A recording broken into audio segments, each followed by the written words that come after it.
Today we have Dr. S.M. Tuli, who is one of the most renowned orthopedic surgeons in the country, and we have the privilege of having some time from him. Thank you, Dr. Tuli, for sparing your time for us, and we are really privileged to have you on this particular event today. I'm not quite sure if this exercise is going to be of any use to people, but it's interesting that we are together. Thank you very much, and I assure you that whatever purpose we have, it gets fulfilled. Okay. And it's all for you passing on your legacy while you are here to all of us. Okay. We'll try. Thank you very much, Dr. Saab. Dr. Saab, I would like to start like we consider that for businessmen and doctors, there is no retirement age. It's like full-time job for you. And you have been managing more than 12 hours a day in the service of people, giving them treatments, operating on them, and providing them all the medical facilities. What inspires you to serve them even at this stage of your career? I think the credit should go to my teachers. When I was in a formative stage, my teacher would enter the department at 8 o'clock in the morning and he's still there up to 8 p.m. Those were the very formative stages. One can say I was a boy, a toddler in my own discipline. And he taught me the value of hard work, howsoever long they are. He also taught me how to deal with the society around you, how not to lose temper when you are dealing with a crowd, and how be patient with a person who is not able to understand you easily. And I think Lord has been kind to give me probably the best of genes and good environments for me to carry on. For sure, I can really admire your genes. Definitely. And not only me, I think a lot of people would admire that. But if you have good genes, still you require good environments. Absolutely. It is almost the same thing. The best of seeds you give to the farmer, he has to produce a good land for those good seeds to flourish. Yeah. You have to have good environments too. Environments are in your hands. Genes are not in your hands. Environments are your own hands. Yeah. You provide good environment, the best of genes will work. I'll go a few words a little off the track. Most of the people in India have got very good genes. Let's say my generation, our parents were survivors of the fittest, Sure. according to the Darwin's law. Our parents survived plague, cholera, starvation, physical shifting of mass of human beings from one corner to the other, losing their relations and friends and then starting from the scratch. We have in effect inherited, to my mind, most of us have inherited the best of genes which have survived, but we have to give them good environments so that they flourish. I get that. And when you talk about giving good environment, it's also about creating. So you say that the environment has been kind on you. I would say that you were able to create it for yourself. It's also something which happens both ways, right?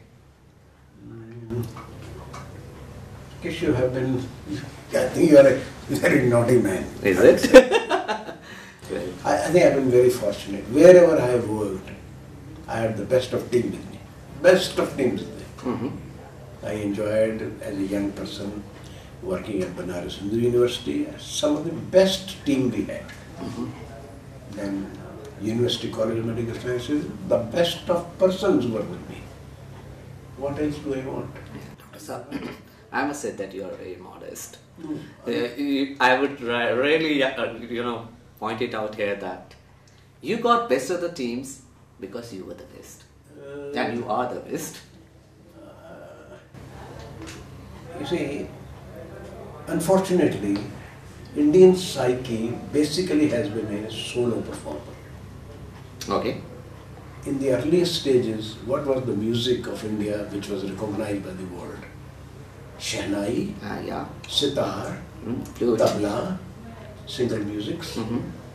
But orchestra came very late. Mm-hmm. Now, of course, we have orchestra which are being recognized. The same way, I think, we were very good in tennis, very good in badminton, Mm-hmm. but when it came to a teamwork like hockey, football, we were lower down. Mm-hmm. Gradually, I think the country is learning how to evolve a team and how to live with the team and perform with the team. And it has taken a lot of time. Yeah, Probably every country passes through it, I'm not sure. I get that. Got that. So, in continuation to what you said, you have been one of the most renowned and accomplished orthopedic surgeons of the country. No, that is a wrong statement. That's your modesty, Dr. Saab, once again. But what is the, in your opinion, is your success mantra? What made you successful? There's no special mantra in it. Everybody knows hard work pays. That's it. Mm-hmm. Hard work pays. Sure, it pays. Yeah. It pays you to go up a little. Mm-hmm. चला जा रहा था जान बे मंजिल जो मंजिल पे पहुंचा तो मंजिल बढ़ा दी. Wow, I love it. I get that. I don't know how you have made me speak all that. Yeah, so that's the hidden talent coming out. Is a hidden talent in you or hidden talent in me? Right now, I have it's no yours. talents. We are hearing it from you, Dr. Saab, right now. आपने मुझे कहाँ देखा शेरो शायरी करते हैं अभी तो देखा नहीं है अभी तो आप ही कर रहे हैं and I get that. Okay, Dr. Saab, you have published many papers on the skeletal tuberculosis. So, considering that India is the world capital of tuberculosis, what is the way to handle this critical issue? I think there are pockets of deprivation in our country. No, not only in our country. All over the world, there are pockets of deprivation. Mm-hmm. These pockets of deprivation have been made, man-made, circumstances made, or by nature made. Mm-hmm. And these pockets of deprivation will continue as culture media for tuberculosis and, for that matter, any infection. Unless we can remove these or eliminate the world from these pockets of deprivation, tuberculosis will exist. Mm-hmm. Another thing we need to improve upon is the host immunity. These are two things, It's an interaction between the mycobacterium or TB bacillus and the immunity of the body. Sure. Deprived pockets will keep on culturing mycobacterium tuberculosis. Mm-hmm. Again, the same people will be on a lower immune status, so they would get the disease. And there is no country in which you can do without interaction between those who have and those who don't have. This interaction will always permit those deprived people to interact with the people who are privileged and thus pass on the infection. So basically, remove the pockets of deprivation, number one. Improve the nutritional status of the society, I think the disease can disappear. Okay. It cannot be eradicated like smallpox. If you think it can be eradicated like smallpox, it is wrong. Smallpox was a virus. Virus के लिए vaccines बन गई and people could control it. Sure. Mycobacterium tuberculosis, there is nothing like a virus type of vaccine. This mycobacterium has lived with human beings since times immemorial. Some of the oldest evidence is from the archaeological, they call it, very old mummies people. Yeah. Wherever people could dig out mummies and they found tuberculosis there. Even in our own country, Sushrita has written about tuberculosis in all forms in ancient days, though there was no treatment, but he did write about tuberculosis. That's it. Unless we can remove these pockets of deprivation, unless we can improve the nutritional status of the society in general, tuberculosis will stay. And like any living structure, living human being, living bacteria, these bacteria learn to live even with challenges. The challenges have been given to it by anti-TB drugs. Sure. But these mycobacteria have learned to live despite those drugs. Becoming These resistant. drugs, they have been eating these drugs for the last 30 years. No new one has come. Yeah. Only now, recently, few years ago, a new drug we have started using a new drug called fluoroquinolones. That was an accidental finding. But remaining drugs, this mycobacterium has been eating for 30 years and he's used to it. He will thrive despite these drugs. And this brings in a new challenge called multi-drug resistant tuberculosis. Yeah. Unfortunately, our country is going to face this challenge. And I keep on talking at many gatherings that the new generation will have to find solutions to treat multi-drug resistant tuberculosis. So you feel that from medical or medicine's perspective, will there be something that we need to invest more into some drugs companies so that there is more research happening? We have to find more drugs, more effective drugs to control or kill mycobacterium. The drugs which are not so expensive or they are not made so expensive by the government support. Yeah.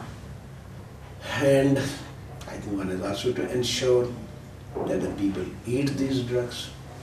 One of the reason for this, one of the man-made factor to produce multi-drug resistant TB is that patients do not take the drugs for adequate length of time. Sure. Crudely speaking, we cannot use the word cure for tuberculosis. Okay. We use the word lasting healed status. Even when the disease is totally healed, some mycobacteria stay in the body. It may be a few numbers. Yeah. They stay embedded in the cells. And they are just staying there. They don't do any harm, but they are just staying there. If the body resistance due to some reason comes down, they start activating again. Therefore again, immunity. Yeah. And immunity depends on diet, Sure. also on environments. I think people should not forget that environments, emotional status of a person, the stability at home also plays a very important role in the immune system of the body. Very interesting. Very, very interesting. That was something like emotional state will have such a significance. It has. No one. It has. Yeah. Dr. Sir, you mentioned that about the programs that government can take to initiate more research and development. We do have one of the best pharmaceutical industries in the country, rather in the world. We I would have. say. We have. And I believe that enough emphasis is still there. Sure. So why is it that still we are not in a position to cascade it down to the successful ways of treating it? Most of the drugs have been produced by rich countries. A lot of money has to be invested to produce a new drug. It runs in crores. I don't think, let's say, less advantaged countries will be able to produce more, unless somebody supports with abundance of money. Crores of rupees are spent to create one new drug. That's for sure. Yeah. Crores of them. Yeah. And then anybody who produces that drug, he wants a return out of it. That's a main motive.